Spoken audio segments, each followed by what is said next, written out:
আজকে যে নিরামিষ আলুর দমটা বানাবো তার জন্য কিন্তু কোনো রকম কাজু, পোস্ত, চালমগজ এগুলো কিচ্ছু লাগবে না। এগুলো ছাড়াই ঘরোয়া উপকরণ দিয়ে দারুণ স্বাদের নিরামিষ আলুর দম হবে। প্রথমে কড়াইতে তেল গরম হলে পরে জিরে আর গোটা গরম মশলা ফোড়ন দেবো। তারপর জিরে ধনে জলে গুলে দিয়ে দেবো আর দেবো আদা গ্রেট করে। এগুলো দিয়ে একটু ভালো করে কষিয়ে নেব। তারপর দেবো পরিমাণ মতো নুন আর হলুদ। এটা দিয়ে একটু ভালো করে নাড়াচাড়া করে কষিয়ে নিয়ে তারপর তাতে দেব টমেটো কুচি।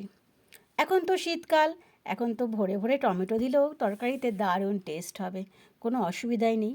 তাই একটু দরাজ হাতে দিয়ে দেবেন টমেটো আর কাঁচা লঙ্কা। কাঁচা লঙ্কাটা অবশ্য যে যেমন ঝাল খাবেন সেরকম।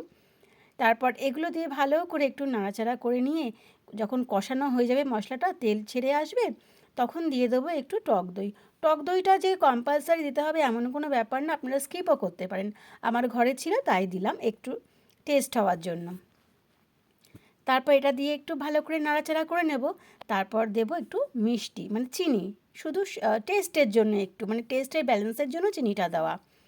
আর দেব কড়াইশুঁটি। কড়াইশুঁটিটা না একটু আমি গরম জলে ভাপিয়ে রেখেছিলাম, তাই সেটা দিয়ে একটু নাড়াচাড়া করে নিয়ে আর এই যে সিদ্ধ করে রাখা আলু সেটা দিয়ে দেবো। এখন তো শীতকাল, নতুন আলু দারুণটে, নতুন আলু দিয়ে যাই বানাবো এখন তাই খেতে সুন্দর লাগবে।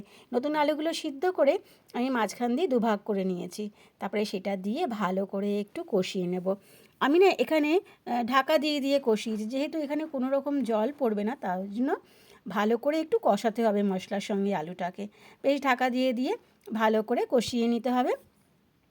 তারপর যখন মশলাটা কষানো হয়ে যাবে তখন ভাজা মশলা ছড়িয়ে দিয়ে তারপর ঢাকা দিয়ে দেবো। ভাজা মশলার মধ্যে এখানে আছে জিরে, ধনে, মৌরি, শুকনো লঙ্কা, শুকনো খোলায় একটু টেলে নিয়ে তারপর আমি হামানদিস্তায় কুটে নিয়েছিলাম। এই মশলাটা আমি বেশ কিছুটা করে একটা কৌটো করে রেখে দিই, যে কোনো নিরামিষ তরকারিতে দিলে দারুণ টেস্ট হয়।